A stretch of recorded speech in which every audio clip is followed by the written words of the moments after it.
Welcome to Four Poles.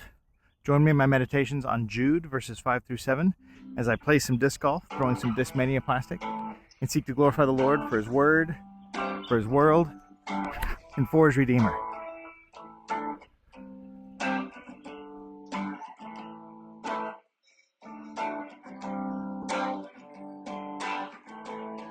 So far, Jude has humbly, if ambiguously, introduced himself.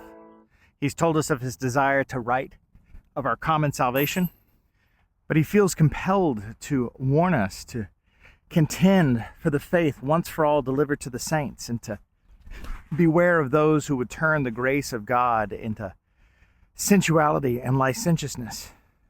In verse 5, Jude illustrates this pattern that he's telling us about using Israel's history, really humanity's history. He tells us that he's reminding his hearers of this, for this is a refresher course, something that they once knew and need to remember fully. We see Jude reminding his hearers of God's common salvation when he tells us that it was Jesus who delivered his people out of Egypt.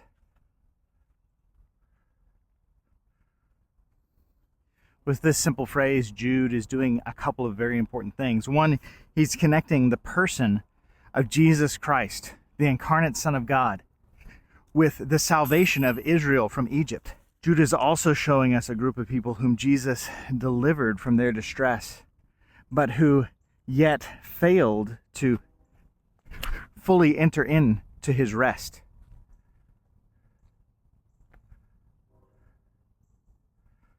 Jude succinctly recounts 40 years of Israel wandering in the wilderness when he tells us that Jesus himself destroyed those who did not believe. Jude goes on to give us a glimpse into the root of this deception when he tells us of the angelic beings who, when they abandoned God's goodness, were chained in gloomy darkness.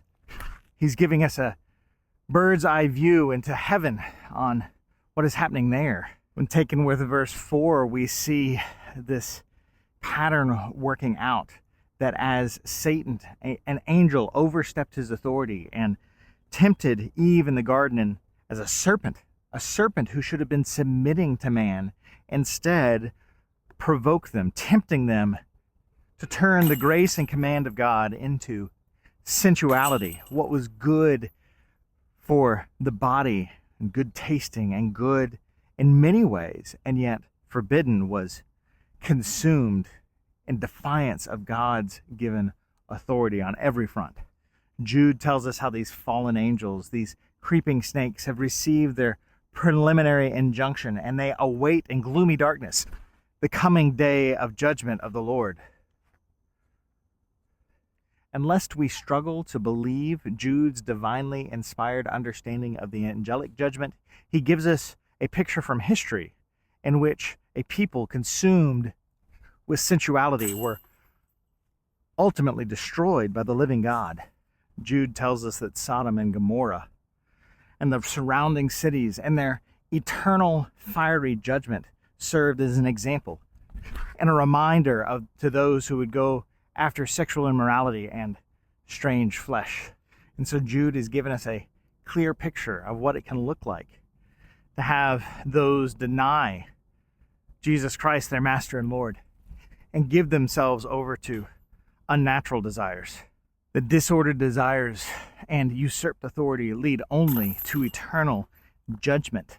No wonder he wants to warn us of these things. And so our application from these verses should be the same as they were from verses 4 and 5, that we should cling to Christ, to Jesus, who is our only hope, our common salvation, and that we would flee from those snakes who might creep in to try and divert us away from that true salvation with the promise of sensual pleasures. So may Jude verses 5 through 7 give us every reason to rejoice in Christ, who is our common salvation. May we meditate on his word, that we might contend for the faith and reject every false doctrine. And may we enjoy the world God has made as we look forward to that new world which is to come when Christ will return and that great day of judgment will appear. Till then.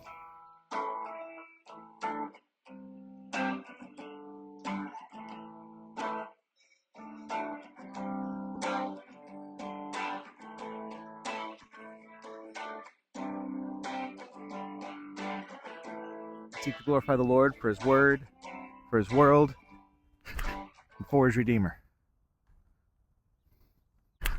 For his Redeemer. Wow. Consistency. And for his Redeemer. Oh, my word.